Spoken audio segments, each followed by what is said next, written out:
सभी को जय हिंद दोस्तों। आप सभी का हार्दिक स्वागत है हिंद रिएक्शन पे। आशा करता हूं कि आप सभी लोग बहुत अच्छे होंगे। तो आज हम आपके लिए एक लेटेस्ट और एक बहुत ही दमदार इंटरव्यू लेकर आए हैं, जिसमें आप देखेंगे लुबना जैदी जी को, जो है तो पाकिस्तानी मूल की, पर वो यूके में रहती हैं। और ना ही वो सिर्फ खूबसूरत है बल्कि ओपन माइंडेड भी हैं। और आजकल वो हमारे भारत देश और सनातन धर्म के बारे में जानने की कोशिश कर रही हैं। और उनकी स्पेशल गेस्ट होगी भारतीय शेरनी और सुप्रीम कोर्ट की दबंग वकील, हम सबकी चहेती नाजिया लाइक खान जी। तो ये पूरा डिस्कशन बहुत ही दमदार और इंटरेस्टिंग होगा। इसे अंत तक देखें और चैनल पे नहीं है तो चैनल को सब्सक्राइब कर दें। तो चलिए पहले ये वीडियो देखते हैं और अंत में इसके बारे में बात करेंगे। जय हिंद, जय भारत। राइट एवरीबॉडी, नमस्कार। मैं बहुत खुश हूँ बिकॉज नाजिया इलाही जी दोबारा आई हैं चैनल पे बहुत टाइम के बाद। एंड आप लोग डिमांड करते रहते हैं कि यार ये जो है इंडिया की शेरनी को जरूर बुलाए। So she is back. Welcome Nazia ji, how are you doing? I'm great, I'm fine. Mahadev की कृपा, हर हर महादेव। आपको भी लुबना और आपके देखने वाले सभी व्यूअर्स को, और जिस किसी ने भी बार बार आपको कहा है कि शेरनी को बुलाए, तो ये शेरनी उनके सामने है, पूछा जाए जो जो सवाल पूछना है। जी, एंड मैंने इसलिए आपको बुलाया है। देखिए, मुझे पसंद है कि बात सच्ची हो, डायरेक्ट हो, जो बात है, क्योंकि हम लोग चीजें रिजॉल्व कर पाएं। एंड हम लोग कभी भी रिजॉल्व नहीं कर पाएंगे अगर जो इंसान है उसके अंदर सच बोलने की हिम्मत ना हो।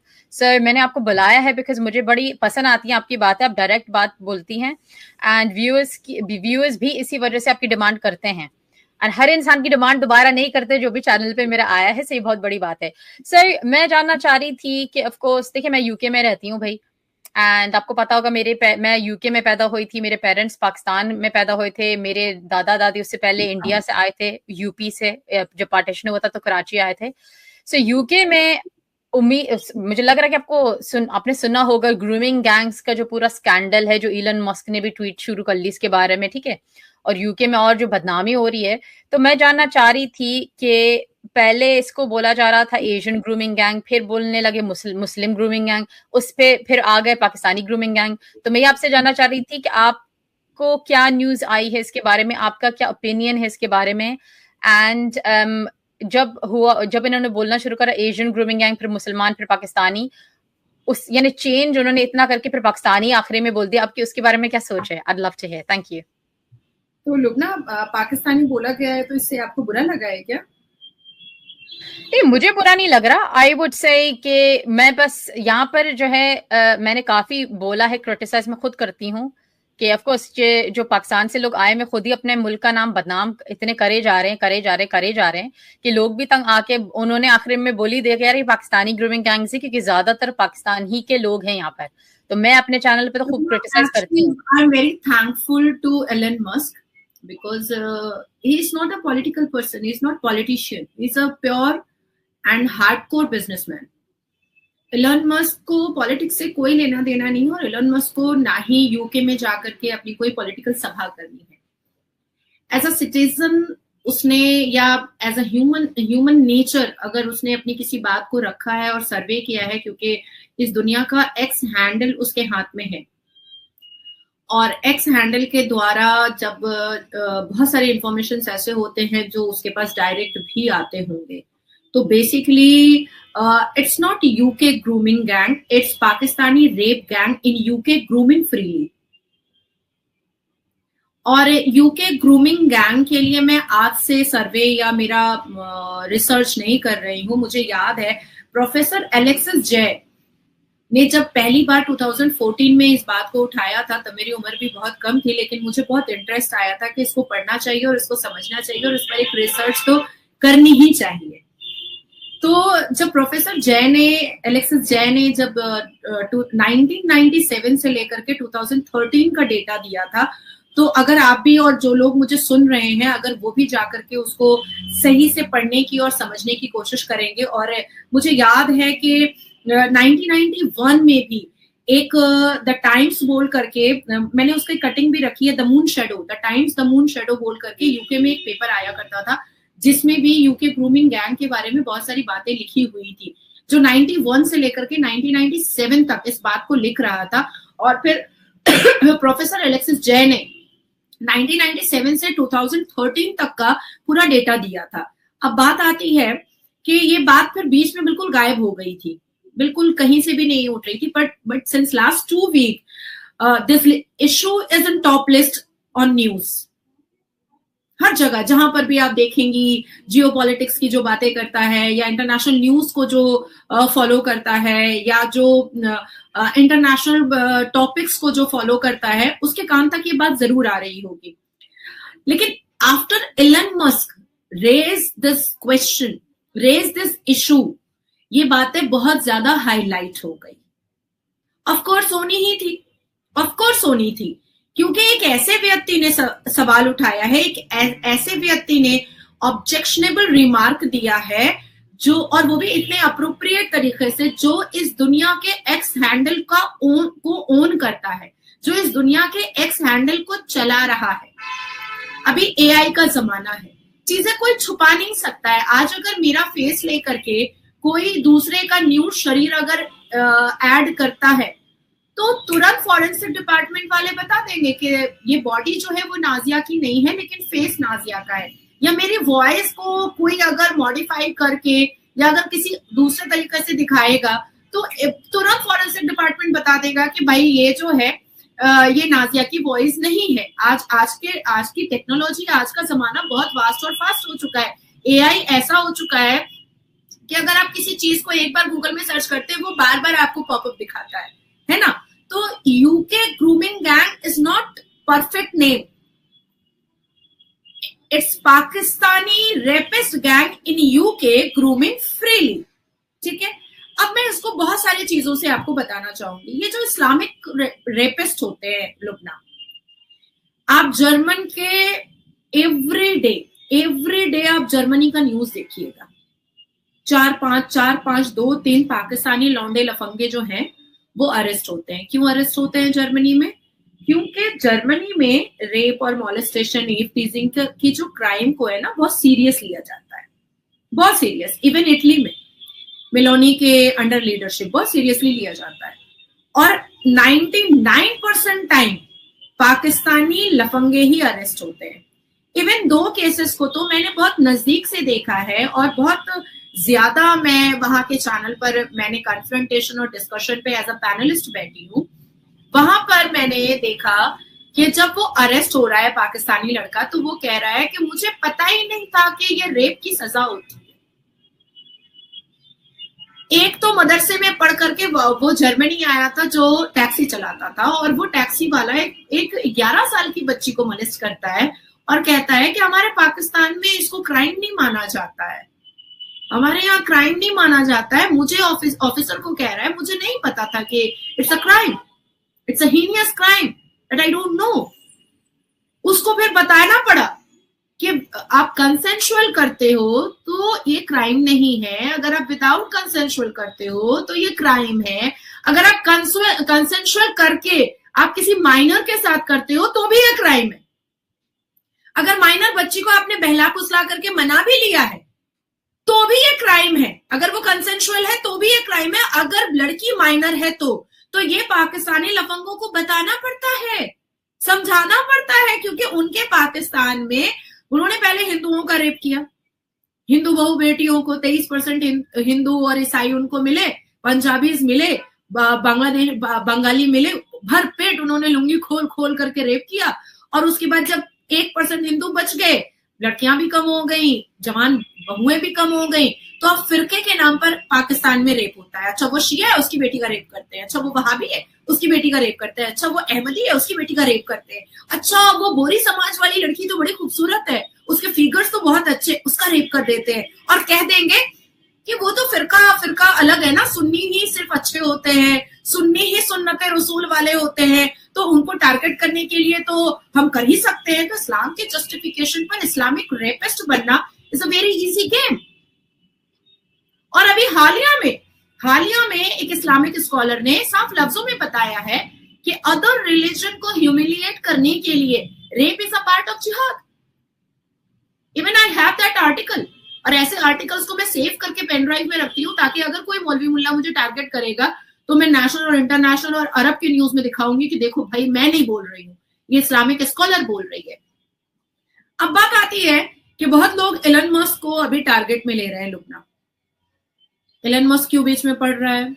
और ये सारे इस्लामिक रेपिस्ट ही हैं, सारे इस्लामिक रेपिस्ट है जो एलन मस्क को टारगेट में लेने की कोशिश कर रहे हैं। एलन मस्क इंग्लैंड के बारे में क्यों बात कर रहा है, एलन मस्क यूके के बारे में क्यों बात कर रहा है, एलन मस्क जो बच्चों का अनल सेक्स हो रहा है, जो बच्चियों को फिजिकली ह्यूमिलिएट किया जा रहा है, उनको एक्सटॉर्ट किया जा रहा है, उनका रेप किया जा रहा है, इसमें एलन मस्क का क्या पार्ट है, एलन मस्क क्यों बोलेगा। अब बात आती है कि जिम्मेदार नागरिक सिर्फ पॉलिटिशियन नहीं होते, जिम्मेदार इंसान सिर्फ पॉलिटिशियन नहीं होता है, जिम्मेदार हर वो इंसान होता है जो अपने आसपास की बेहूदगी, बदतमीजी, आवारगी और गंदगी को देख करके आवाज उठाए। आज मैं परसों की बात है, कल तो मैं पूरा दिन घर पे थी, परसों जब मैं निकली थी अपने काम के लिए, रेगुलर रूटीन के लिए, तो मैंने देखा पश्चिम बंगाल में एक बस जा रही है जिसके पीछे पाकिस्तानी झंडा था और उस पर 786 और बिस्मिल्लाह लिखा हुआ था। ट्रांसपोर्टेशन, पब्लिक ट्रांसपोर्ट बस थी। मैंने उसका फोटो खींचा और फोटो खींच करके मैंने बहुत सारे जगहों पर भेजा कि देखो भाई, बंगाल फरहाद हकीम के हिसाब से मिनी पाकिस्तान हो चुका है, क्योंकि अब यहाँ के पब्लिक ट्रांसपोर्ट पे भी पाकिस्तानी झंडा और 786 और बिस्मिल्लाह लिखा जा रहा है। पब्लिक ट्रांसपोर्ट पे हिंदू भी बैठ रहे हैं, क्रिश्चियन भी बैठ रहे हैं, सिख ईसाई भी बैठ रहे हैं, और बस के पब्लिक ट्रांसपोर्ट बस के पिछाड़ में लिखना, ये कहाँ का इस्लामिक जस्टिफिकेशन आ रहा है। तो एक जिम्मेदार नागरिक होने के नाते, एक जिम्मेदार इंसान होने के नाते मैंने ये शेयर किया, बिल्कुल शेयर किया। इवन मैंने अरब में भी शेयर किया है ये चीज, और मुझे लगता है उसका रिपरकशन मेरे सामने आएगा और ममता बनर्जी के सामने भी आएगा। तो उसी तरीके से एक जिम्मेदार इंसान होने के नाते एलन मस्क की बात कर रहा है, लेकिन बहुत सारे मुसलमान अब उसको नोचने के लिए, जो इस्लामिक रेपिस्ट है वो उसको नोचने के लिए खड़े हो गए। लेकिन एलन मस्क क्या किसी से डर सकता है, या एलन मस्क किसी से खौफ खा सकता है, या एलन मस्क के सामने कोई ISI आ जाएगा, लश्कर तैयबा आ जाएगा, जैश मोहम्मद आ जाएगा और हिजबुल मुजाहिदीन आ जाएगा तो एलन मस्क डर जाएगा? बिल्कुल नहीं डरेगा। क्यों डरेगा? वो एक फैक्ट के आधार पर बात कर रहा है। मुझे कई लोग बोलते हैं, नाज़िया आप इतना खुला बोलती हैं, इतना ट्रांसपेरेंट बोलती हैं और सारी बातों को एकदम सच सामने में रेफरेंस के साथ रख देती हैं, आपको डर नहीं लगता? नहीं लगता भाई। क्या अल्लाह ने कहा है झूठ बोलो?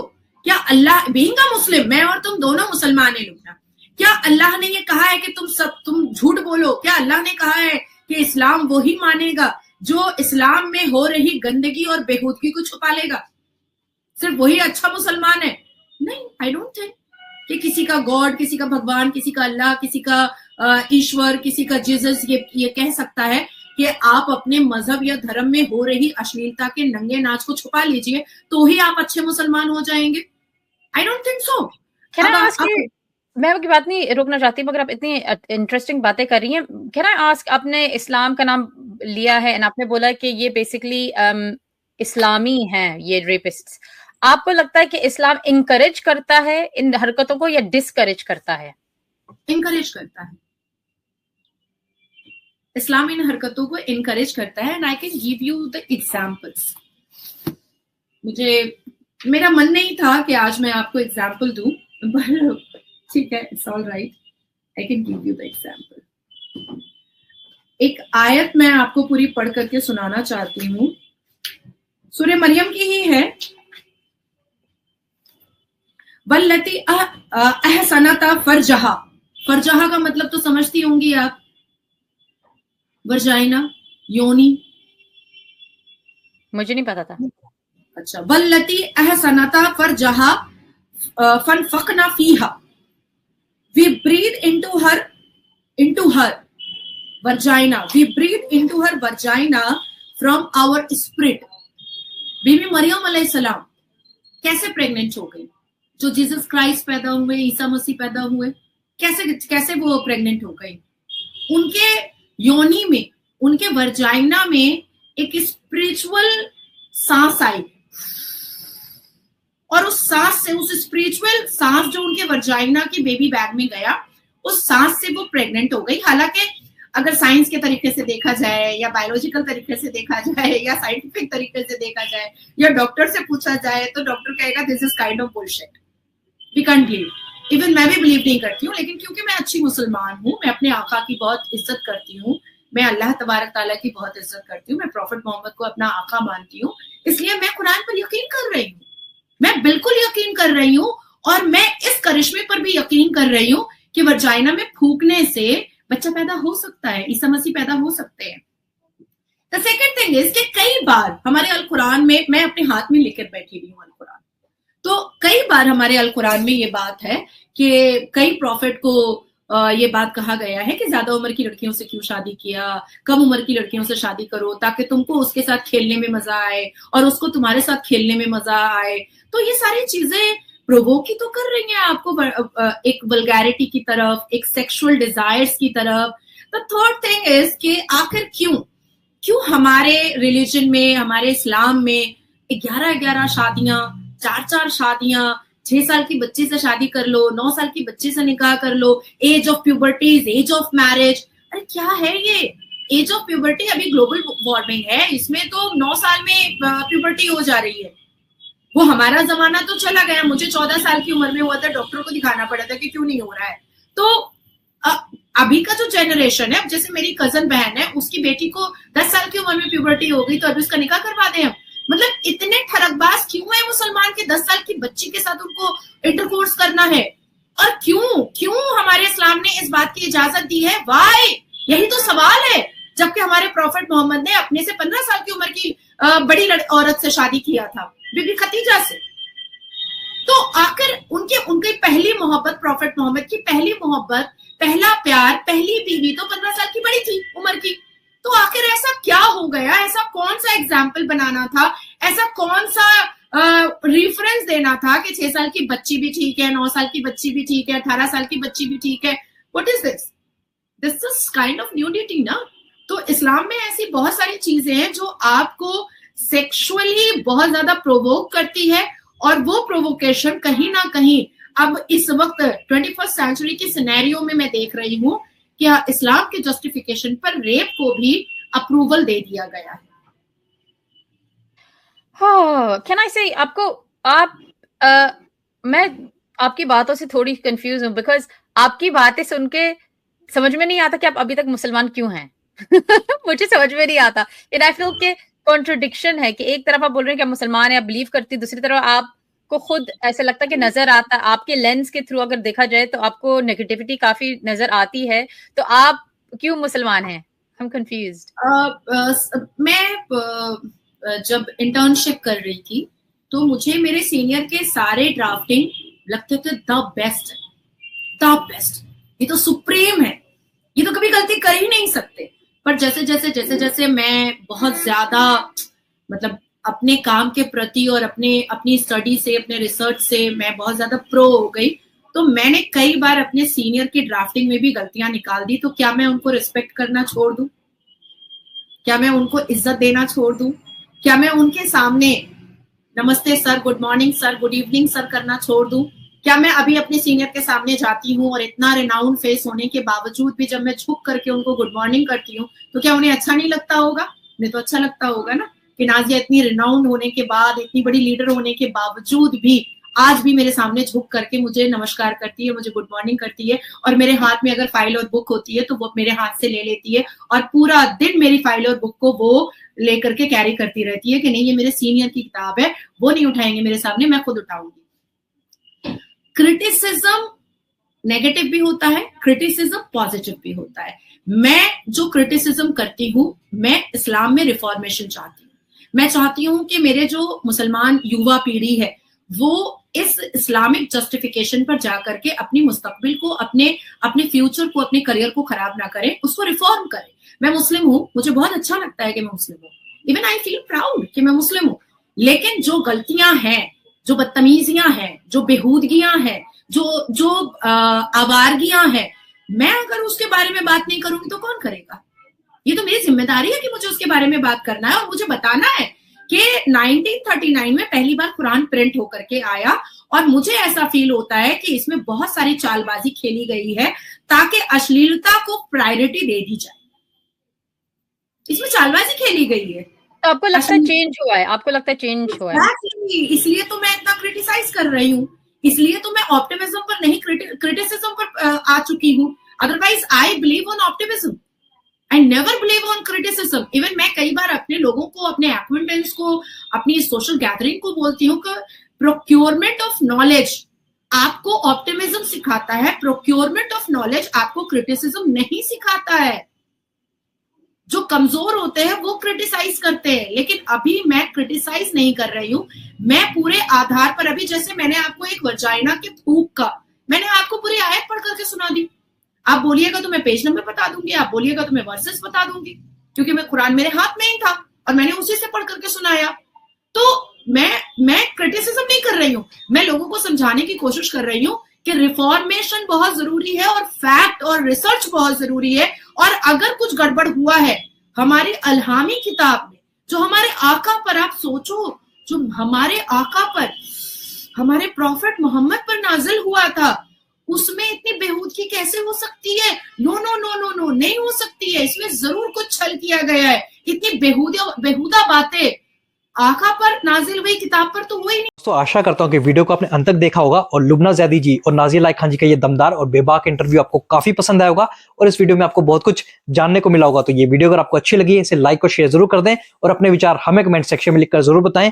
हमें आपके कमेंट्स का इंतजार रहेगा और एक बार फिर चैनल पे नहीं है तो चैनल को सब्सक्राइब कर दें ताकि हम आपके लेटेस्ट दमदार और इंटरेस्टिंग वीडियोस लाते रहें। तो चलिए फिर मिलेंगे ऐसी किसी जबरदस्त और इंपॉर्टेंट वीडियो में, तब तक अपना ध्यान रखिए। जय हिंद, जय भारत।